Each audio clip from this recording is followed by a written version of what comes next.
Huwag tayo mag-isip ng mga bagay na hahamak sa ating Panginoon at maging sa ating kapwa. Bagkus ay ating siyang papurihan palagi. Siya na may gawa ng sanlibutang ating tinitirhan ngayon. Ang napakagandang mundo na siguro kung nasa outer space ka ay nakakamanghang pagmasdan kung paano ito nagawa, na ang Diyos ay ginawa lang ito sa pamamagitan ng kanyang salita, na kasamang ginawa lahat ng may buhay na naninirahan sa mundong ito, kabilang na tayo. Ang langit na kanyang ginawa at ang lahat ng nilalang ay kontrol niya, maging sa spiritual man na mundo. Meron lang akong isang katanungan.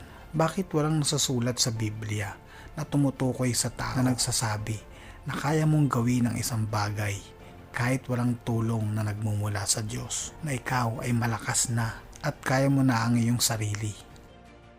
Alam mo ba kung bakit?